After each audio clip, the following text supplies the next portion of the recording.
Почитувани гледачи, денес е вторник, 23 август, започнуваме со денешното издание на регионалните вести. Се реконструира и асфалтира коловозот на северниот влез од Гостивар кај населбата Малиарди. Со овој зафат ќе се заокружи реконструкцијата на регионалниот патен правец до селото Врапчиште, што ја спроведува јавното претпријатие Македонија пат. За неколку дена ќе заврши целосно реконструирањето на регионалниот патен правец Гостивар Врапчиште. Последните зафати на патот се прават на северниот влез на градот пред населбата Малиарди кај мостот. Таму денес увид во текот на работите заедно извршија директорот на јавното претпријатие Македонија пат Гајур Кадриу и гостиварскиот градоначалник Невзат Бејта. Се надевам дека овој потез и овој ангажман на ЈП Македонија пат ќе даде своји резултати позитивни секако за одвивање на што поквалитетен и подобар сообраќај во овој дел на градот. Исто така напоменувам дека низ овој дел на градот тој ги поврзува и регионалниот пат што води спрема Врапчиште до Тетово, ќе фреквентираат изнад 100.000 граѓани, кој е многу значаен дел од овој регионалниот пат.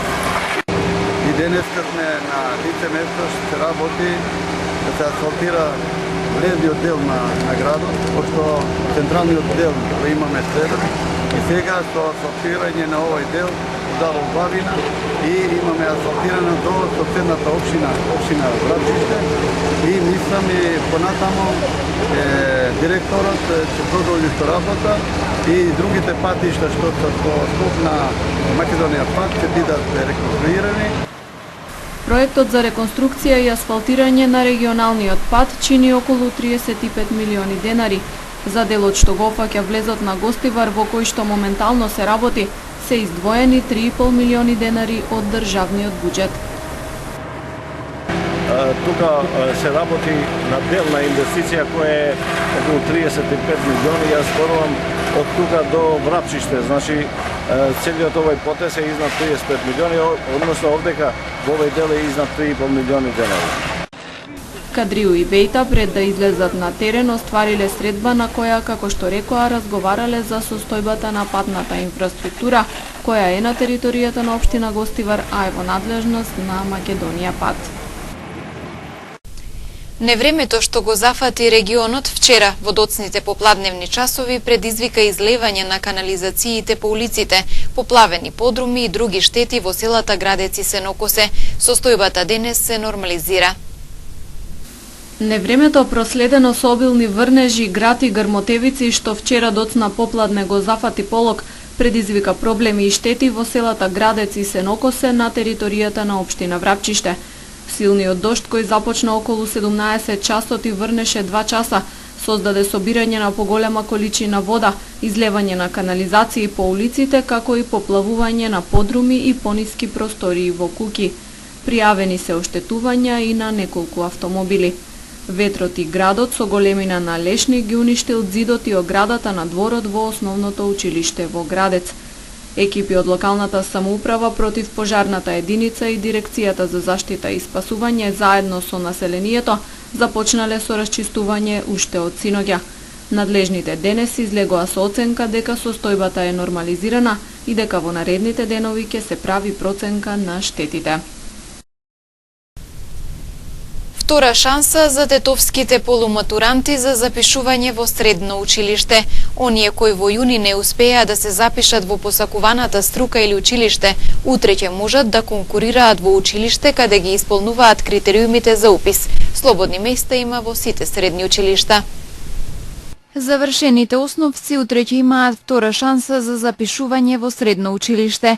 Во јунскиот уписен рок во тетовските средни училишта вкупно аплицирале 1315 ученици, а од нив примени се само околу половината. Оние кои во јуни не успеа да се запишат во посакуваната струка или училиште, утре ќе можат да конкурираат во училиштата каде ги исполнуваат критериумите за упис, односно го имаат бараниот број поени. Слободни места има во сите средни училишта. Бројот на примени ученици во јуни севкупно е 713, од кои 563 ученика се за настава на албански наставен јазик и 150 učenika za nastava na makedonski nastavni jazik.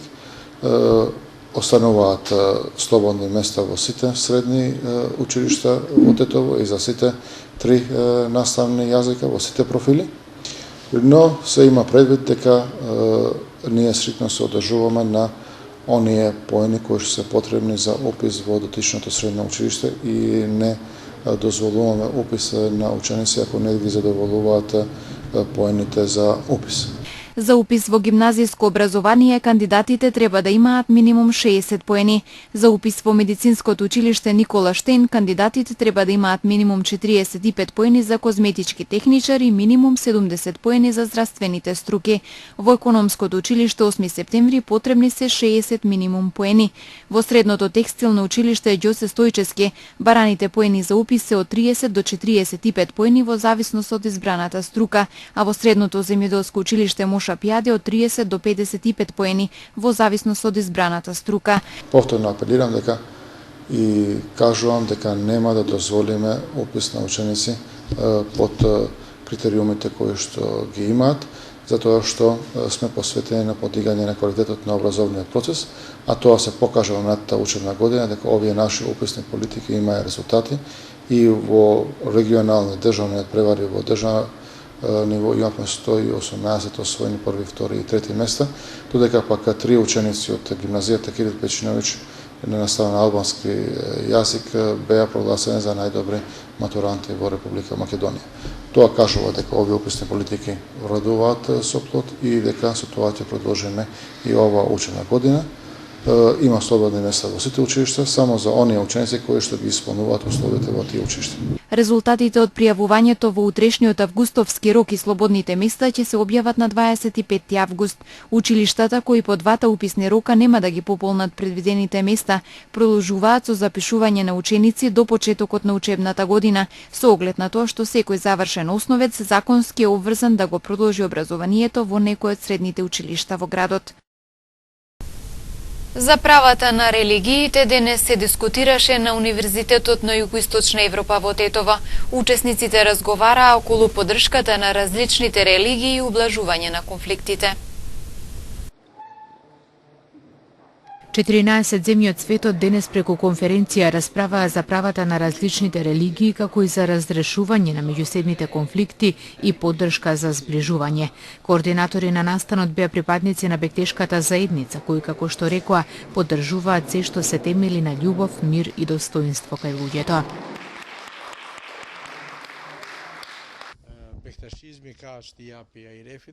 Бекташизмот е еден дел што го помага исто АРФ затоа што ние сме дел од љубовта, од соживотот и благословност во народите. Значи, секогаш сме биле еден мост на доближување на истокот и западот, со тоа што секогаш сме давале можности за соживотот да биде во внатрешноста на луѓево и така со добар начин да ги помагаме за мир и љубов.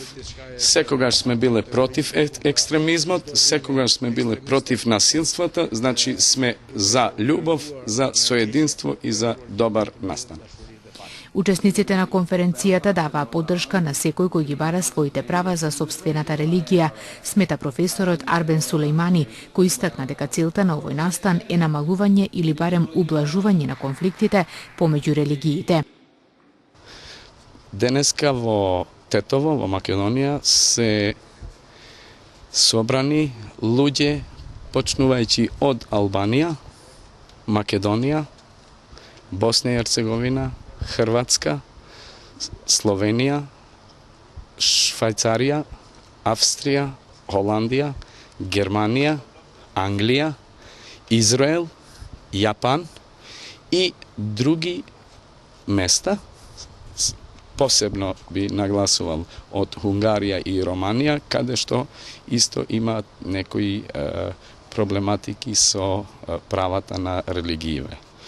Ќе бидат најсовршениве професори во овој филд, луѓе кои се специјалисти, значи едни од луѓево кои ќе зборуваат се професори познати од овие држави. Со мене е председателката на IRF за цел свет, а IRF е најстарата организација во светот која е создадена во 1900 година. Значи, зборуваме за една организација која е 116 години стара. IRF е организација која ги помага сите тие кои имаат потреба за права, за своите права, но земајќи го дека ова е конференција на Европа и во европскиот дел, затоа и темата е во тоа како да се конфликтите, како можат да се помилуваат, односно да бидат поблаги. Домаќин на настанот беше Универзитетот на Југоисточна Европа. 3 лица се полесно повредени во 2 одделни сообраќајни незгоди во Полошко. Полицијата продолжува со засилените акциски контроли за брзина и пристигнување на патиштата во Тетово и во Гостивар. Во текот на вчерашниот ден во Полошко се случиле 2 сообраќајни незгоди. Околу 13 часот на крстосницата на регионалниот пат Тетово-Јажинце со локалниот пат за Слатино се судриле 2 патнички возила Голф, првото управувано од 37 годишен тетовец, а второто од 52 годишен жител на Слатино. Во незгодата возачот на Голфот од Слатино здобил тешки, а другиот воzač телесни повреди. Двајцата се пренесени во Тетовската клиничка болница и по окажаната помош пуштени се на домашно лекување. 5 часа подоцна и на локалниот пат што ги поврзува тетовските села Боговиње и Жеровјане се судриле Фијат Марија управуван од 40 годишникот Мала Речица и Volkswagen Венто што го управувал 24 годишен жител на Боговиње. Со здобиени телесни повреди возачот на Вентото со друго возило бил пренесен во Тетовската клиничка болница и по укажаната лекарска помош пуштен дома. И во двете сообраќајни незгоди извршени увити се утврдуваат причините, додека вкупната материјална штета во првата незгода се проценува на 100.000 денари, а во втората на 30.000 денари. Засилените акциски контроли за брзина и пристигнување, кои континуирано ги реализира секторот за внатрешни работи Тетово повеќе месеци наназад, продолжија и вчера. Во вчерашните активности во Тетово откриени се над 30 на различни видови прекршоци, кои биле санкционирани со 14 прекршочни и 18 мандатни платни налози. 7 од контролираните возила, на пример, биле со истечена регистрација до 30 на 30 дена. 4 лица управувале без возачка дозвола. 2 возачи почетници не се придржувале кон ограничувањата кои се однесуваат на оваа категорија, додека 6 непрописно се паркирале и нивните возила подигнати се од Тетовската ПАЕК служба. Во гостиварските контролни активности констатирани се 25 прекршоци, кои се заокружени со 17 прекршочни и 8 мандатни платни налози. Во полицијата пријавени 12 злоупотреби на лични податоци на социјалните мрежи годинава. За сторителите на вакво кривично дело е предвидена парична или казна затвор до 1, односно 3 години. 12 злоупотреби на лични податоци на социјалните мрежи, во најголем број фотографии, годинава се пријавени во секторот за внатрешни работи Тетово. Од полицијата велат дека ваквите случаи се почести на поширокото полошко подрачје.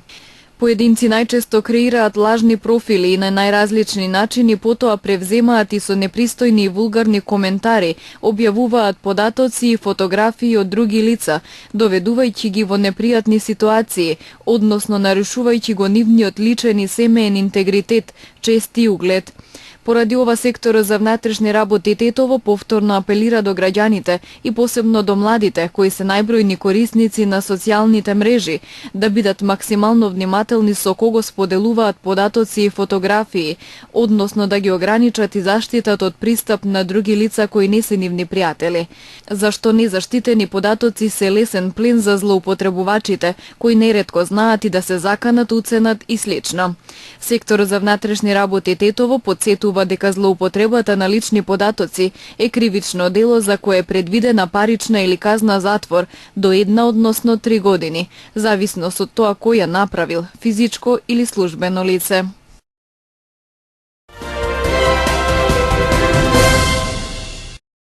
Црвениот крст ја продолжи акцијата за донирање пари за настраданите во поплавите што се случија на 6 август годинава. Поради постоење интерес, акцијата ќе трае и во наредните 7 дена, заклучно со 29 август, велат од Црвениот крст на Република Македонија. По завршувањето на акцијата, средствата ќе бидат префрлени линеарно на сметките на граѓаните погодени од поплавите во Скопје и Скопско. Досега се собрани вкупно 740.000 евра. Една вознемирувачка студија тврди дека работниците што ги произведуваат луксузните британски брендови земаат ниски плати и работат во лоши услови. Една од земите во кои се прават чевлите е Македонија, пренесува Guardian. Активистите тврдат дека милиони купувачи се наведени да веруваат дека скапите чевли што ги купуваат во луксузните продавници се направени во Германија и Италија, а многу од нив всушност се направени од работници за сиромашни плати во експлоататорските предпријатија на Источна Европа. Скандалот го откри истрагата на европската чевларска индустрија, која наведува дека има незаконски плати и шокантни услови за работа во фабриките што прават обувки за пазарот во Велика Британија. Извештајот е составен од истражувачи од неколку европски групи за права, е базиран на интервјуа со 179 работници во 12 фабрики. Насртот на голем крчин на 2341 метар на македонско-албанската граница во близина на остатоците од некогашната црква Преображение Христово, монасите од Бигорскиот манастир и монахињите на манастирот Свети Георги и Победоносец од Дебарското село Рајчица ослужија света Златоустова литургија, на која учествуваа и 50 планинари од Гостивари Скопје. На ова чудесно место за прв пат по 80 години ослуживме света Златоустова литургија во чест на големиот христијански празник Преображение. Во наредниот период секоја година 2-3 дена по Преображение ќе одржуваме богослужба, ќе обновиме вековната традиција, ќе се обидеме да ја обновиме и црквата посветена на Преображение Христово, не информираше неговото високо преподобие архимандрит од Партени и игумен на Бигорскиот манастир.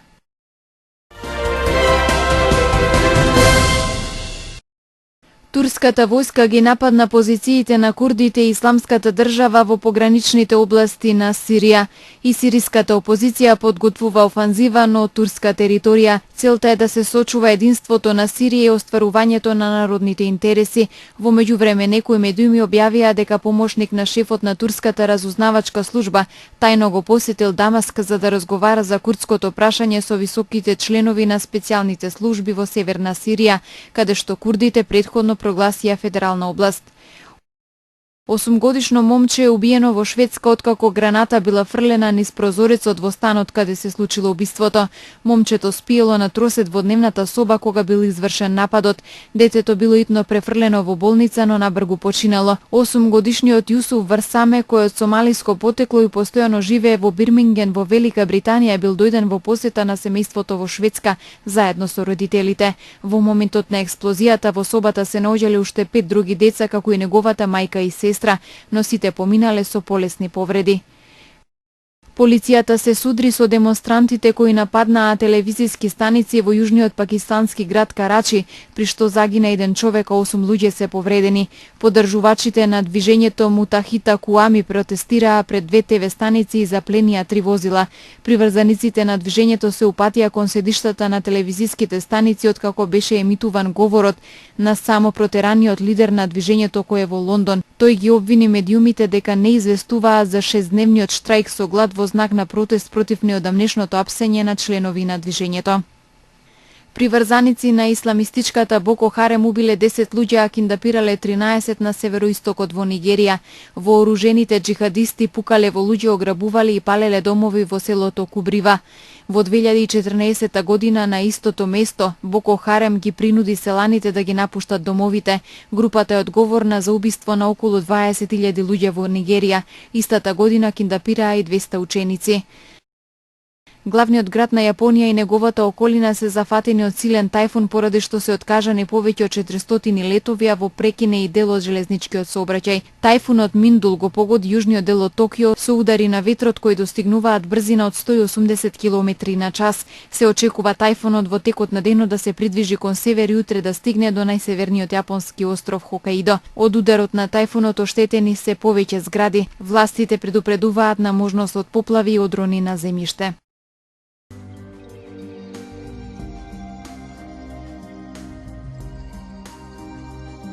Денес имавме променливо облачно време и посвежо. Утринската температура се движеше од 12 до 17 степени, а дневната од 22 до 28 степени.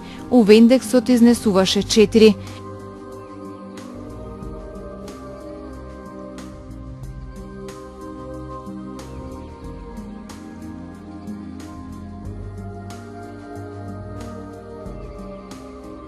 Според метеоролозите и утре не очекува променливо облачно време и посвежо.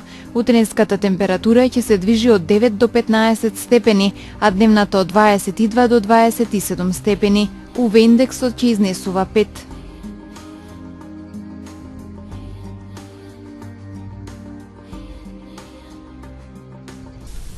Временската прогноза беше и последната содржина од денешните регионални вести. Ви благодарам за вниманието и пријатно.